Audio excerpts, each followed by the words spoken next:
Les mots ont un pouvoir immense. Ils peuvent élever une âme comme ils peuvent la briser. Une seule parole peut guérir un cœur, tout comme elle peut semer la discorde. Mais parfois, la plus grande sagesse ne réside pas dans ce que l'on dit, mais dans ce que l'on choisit de ne pas dire. Le silence en islam n'est pas un vide, ce n'est pas une faiblesse. C'est une force, une discipline, un acte de foi qui protège le croyant des pièges de la langue. Trop parler peut nous égarer, nous éloigner de l'essentiel et nous faire commettre des erreurs que nous regretterons. Allah nous met en garde. L'homme ne prononce aucune parole sans qu'un observateur prêt à l'inscrire ne l'inscrive. Sourate 50, verset 18. Chaque mot compte, chaque silence aussi. Et savoir quand se taire peut parfois être la clé de la sagesse et de la sérénité. Dans cette vidéo, nous allons découvrir ensemble 5 situations où le silence n'est pas seulement recommandé, mais essentiel pour préserver notre foi, notre dignité et notre relation avec les autres. Les mots sont comme des flèches. Une fois lancés, il est impossible de les rattraper. Lors d'un conflit, nos émotions deviennent des vagues impétueuses, prêtes à tout emporter sur leur passage. La colère s'élève, l'ego s'enflamme, et en un instant, nous pouvons prononcer des paroles capables de blesser, diviser et parfois détruire des relations précieuses. Pourtant, l'islam nous enseigne que le silence, dans ces moments d'agitation, n'est pas un signe de faiblesse, mais une démonstration de sagesse et de maîtrise de soi. La parole est une responsabilité. Il est facile de répondre sous l'effet de la colère, mais combien de fois avons-nous regretté nos paroles après coup? L'instant où nous parlons sans réfléchir est souvent celui où nous blessons sans intention, et le mal causé peut laisser des cicatrices invisibles mais profondes. Le silence, au contraire, offre un espace de recul, une chance de tempérer nos pensées et d'éviter l'irréparable. Ainsi nous enseigne le Coran. Les serviteurs du tout miséricordieux sont ceux qui marchent humblement sur terre et qui, lorsqu'on s'adresse à eux avec arrogance, répondent « Paix ». Sourate 25, verset 63. L'attitude du croyant face au conflit ne doit pas être celle de l'impulsivité, mais celle de la retenue et du discernement. Parfois, la meilleure réponse est le silence, car il est le refuge de celui qui veut préserver son cœur de l'aigreur et son âme de l'injustice. Se taire pour ne pas attiser le feu. Lorsque le feu de la dispute commence à brûler, chaque mot ajouté est une bûche de plus dans l'incendie. Un seul mot mal placé peut transformer un simple désaccord en une hostilité durable. Le silence, lui, agit comme une eau bienfaisante qui éteint les flammes et empêche l'embrasement. Le prophète Muhammad, paix et bénédiction sur lui, a dit « Lorsque l'un de vous est en colère, qu'il se taise ». Hadith rapporté par Ahmad et Abu Daoud. Cela ne signifie pas que nous devons toujours nous taire et accepter l'injustice. Mais lorsque les émotions sont trop vives, attendre et choisir le bon moment pour parler permet de transformer un affrontement en une discussion constructive. Le silence, une force spirituelle. Maîtriser sa langue dans les conflits est un combat contre soi-même, une preuve de grandeur intérieure. C'est accepter que la vérité ne se prouve pas toujours par la voix haute, mais parfois par le calme et la patience. Celui qui choisit le silence lorsque la dispute gronde n'est pas faible. Il est celui qui a compris que la paix vaut mieux que la victoire sur l'autre. Ainsi, la prochaine fois que la colère voudra faire de nous ses prisonniers, rappelons-nous que notre silence peut être notre plus grande arme, non pas pour fuir, mais pour mieux construire. Il suffit d'un mot, d'une phrase, d'une allusion pour entacher l'honneur d'une personne. Les rumeurs se répandent, comme un poison invisible, s'infiltrant dans les cœurs et brisant des vies sans que l'on en mesure toujours l'impact. Un murmure lancé dans l'ombre peut se transformer en un vent violent qui emporte avec lui la dignité et la paix d'autrui. C'est pourquoi l'islam met en garde contre cette tentation destructrice et enseigne que le silence, dans ces situations, est un rempart contre l'injustice, un acte aux conséquences désastreuses. Les rumeurs et la calomnie ne sont pas de simples paroles légères. Elles sont des armes insidieuses qui détruisent des familles, des amitiés et parfois des existences entières. Participer à leur propagation, même en répétant sans intention de nuire, fait de nous des complices du mal, car une parole malveillante, une fois lancée, ne peut être rattrapée. Le Coran nous rappelle avec une image puissante la gravité de cet acte. Ô vous qui avez cru, évitez de trop conjecturer sur autrui, car certaines conjectures sont des péchés. et ne vous espionnez pas les uns les autres, et ne médisez pas les uns des autres. L'un de vous aimerait-il manger la chair de son frère mort? Non, vous en auriez horreur. Craignez Allah, car Allah est pardonneur et très miséricordieux. Sourate 49, verset 12. Médire, c'est comme dévorer son propre frère. Une image forte, une vérité terrible.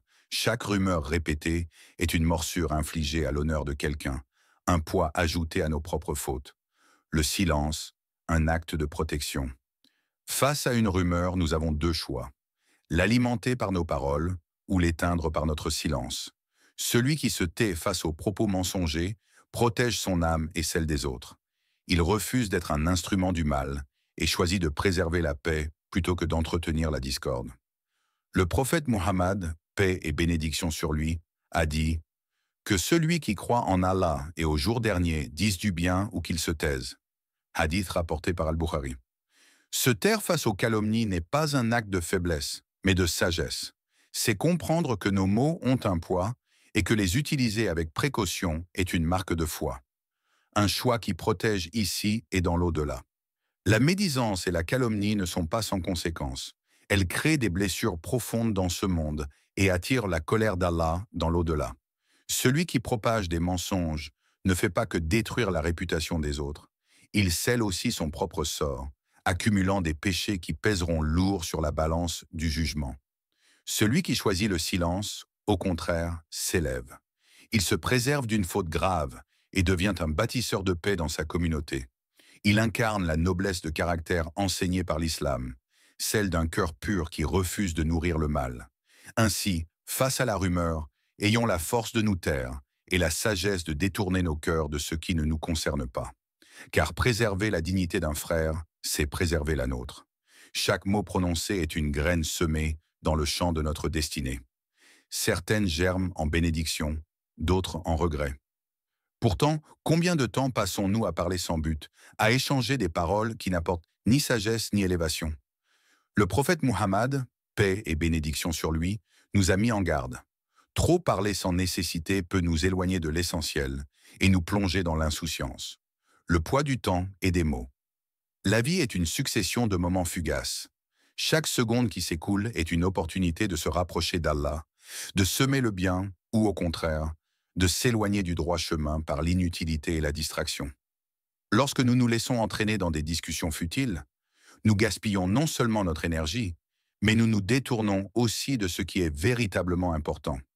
Le Coran nous interpelle avec clarté « Par le temps, l'homme est certes en perdition, sauf ceux qui croient et accomplissent les bonnes œuvres, s'enjoignent mutuellement la vérité et s'enjoignent mutuellement l'endurance. » Sourate 103, versets 1 à 3. Ces versets nous rappellent que notre existence est comptée et que seuls ceux qui la remplissent de foi et d'actions vertueuses seront parmi les gagnants. À quoi bon alors perdre des heures dans des conversations vaines qui n'apportent ni connaissance ni bénéfice spirituel? Le silence comme élévation spirituelle. Se taire lorsque la conversation devient stérile est une forme de discipline intérieure. C'est choisir de ne pas gaspiller ses forces dans des paroles superflues, c'est protéger son cœur de la distraction et préserver son âme pour ce qui a du sens. Le prophète, paix et bénédiction sur lui, a dit « Parmi les bienfaits de l'islam d'une personne, il y a le fait qu'elle délaisse ce qui ne la concerne pas. » Hadith rapporté par At-Tirmidhi. Il ne s'agit pas de s'isoler ou de refuser les échanges, mais plutôt d'apprendre à distinguer ce qui nourrit notre foi de ce qui l'érode. Une discussion qui renforce la sagesse, qui inspire la bienveillance ou qui transmet un savoir utile est précieuse. Mais celles qui tournent autour de sujets sans valeur, de commérages, de débats inutiles ou de paroles creuses ne font qu'épuiser l'esprit et détourner du chemin d'Allah. Parlez moins, méditez plus. Chaque mot que nous prononçons nous rapproche-t-il d'Allah ou nous en éloigne-t-il? Voilà une question que nous devrions nous poser avant de nous engager dans une conversation. Nos paroles sont des témoins de notre état intérieur. Un cœur empli de lumière parlera avec mesure et profondeur, tandis qu'un esprit distrait se laissera emporter dans des dialogues vides de sens. Ainsi, au lieu de multiplier les mots, apprenons à apprécier le silence. Car dans le silence, il y a la réflexion. Dans la réflexion, il y a la sagesse. Et dans la sagesse, il y a la proximité avec le divin. L'épreuve de la provocation est un test subtil, une tentation qui nous pousse à réagir dans l'instant, à riposter pour défendre notre honneur. Mais en vérité, la véritable noblesse ne réside pas dans la réponse immédiate, mais dans la capacité à se contenir. Il est facile d'élever la voix, d'enflammer la colère et de s'emporter sous l'effet de l'émotion. Ce qui est difficile, en revanche, c'est de faire preuve de maîtrise de soi, d'élever son âme au-dessus des attaques et de se rappeler que la dignité ne se prouve pas par les mots, mais par le silence et la patience. Le silence, un signe de force et non de faiblesse. Dans ce monde, beaucoup croient que répondre à une insulte est une manière de prouver sa valeur. Pourtant, l'islam nous enseigne une autre vérité. La force véritable n'est pas dans la riposte, mais dans la retenue. Lorsque quelqu'un nous provoque, il cherche à nous déstabiliser, à nous entraîner dans une spirale de haine et de colère. Si nous répondons, nous tombons dans son piège. Mais si nous restons silencieux, nous brisons ce cercle vicieux et nous gardons le contrôle. Le prophète Muhammad, paix et bénédiction sur lui, a dit « Le fort n'est pas celui qui terrasse son adversaire, mais celui qui se maîtrise lorsqu'il est en colère. » Rapporté par Al-Bukhari. Cette parole du messager d'Allah nous rappelle que la vraie puissance n'est pas physique, ni verbale, mais intérieure. L'homme qui domine ses émotions est plus fort que celui qui lève la main ou la voix. Répondre par la paix, un acte d'élévation. Lorsque l'ignorance nous attaque, notre plus belle réponse est le calme. Se taire face aux insultes n'est pas une fuite, mais une élévation. C'est choisir de ne pas se rabaisser à des paroles vaines, c'est refuser de nourrir la discorde. Le Coran nous enseigne cette sagesse avec une beauté inégalée. Les serviteurs du tout miséricordieux sont ceux qui marchent humblement sur terre, et lorsque les ignorants s'adressent à eux, ils disent « paix ». Sourate 25, verset 63. Dire paix à celui qui nous insulte, c'est refuser d'être entraîné dans la bassesse. C'est préférer la tranquillité de l'âme au tumulte des disputes. S'élever au-dessus des provocations. Ne pas réagir immédiatement aux provocations permet non seulement de préserver son honneur, mais aussi d'éviter d'alourdir son bilan spirituel avec des paroles inutiles ou blessantes. Une réponse colérique peut briser des relations, semer du ressentiment et laisser des cicatrices difficiles à effacer. Au contraire, celui qui choisit le silence garde son cœur pur et sa conscience en paix.